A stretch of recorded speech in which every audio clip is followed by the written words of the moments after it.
नमस्ते, प्रणाम। मैं हूँ आपकी वंदना। स्वागत करती हूँ अपने YouTube चैनल पे आप सभी का। तो फ्रेंड, हम लोग प्यारा सा सोहर गीत लेके आए हैं, कैसे लगेगा कमेंट में। सोहर गीत लेके आए हैं, कैसे लगेगा कमेंट बॉक्स में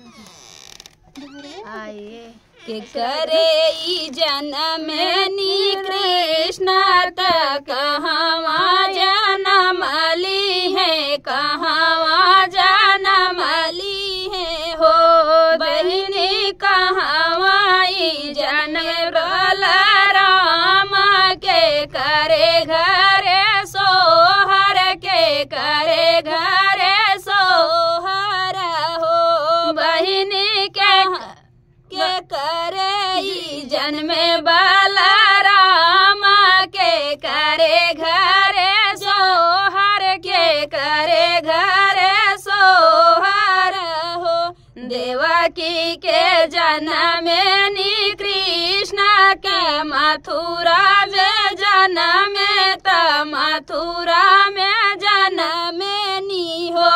बहिनी, गोकुला में जन्मे बलराम यशोदा घरे सोहर, यशोदा घरे सोहर हो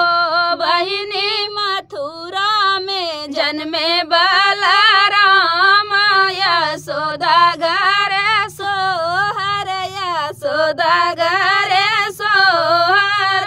हो काऊ जा खाए कृष्ण त कहवा जा खेलाई, त कहवा जा खेलाई हो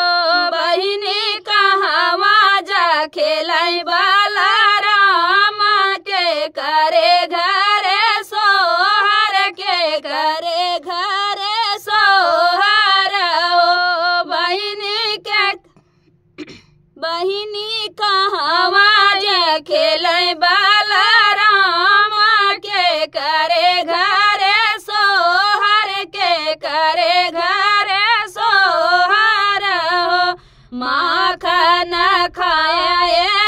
कृष्ण के गोकुला में खेलाई, त गोकुला में खेलाई हो बहिनी, गोकुला में खेलै बलराम यशोदा घरे सोहर, यशोदा घरे सोहर हो बहिनी, गोकुला में चलै बलराम यशोदा घरे सोहर, यशोदा घरे सोहर हो के कमार जनमनी कृष्ण त के कतार जनमे, त के कतार जनमनी हो बहिनी, के कमार जन्मे बलराम के करे घरे सोहर, के करे घरे सोहर हो बहिनी, के कमार जन्मे बलराम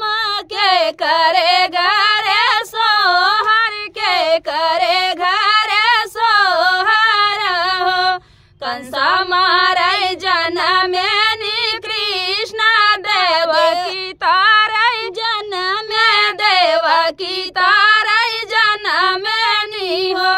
बहिनी, कंसा मारै जनमे बलराम यशोदा घरे सोहर, यशोदा घरे सोहर हो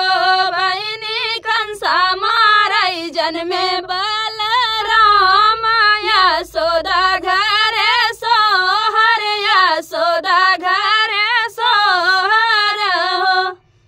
तो फ्रेंड, गीत कैसा लगा कमेंट बॉक्स बताना। फिर मिलते किसी नए गाने के साथ, तब तक के लिए बाय बाय दोस्तों।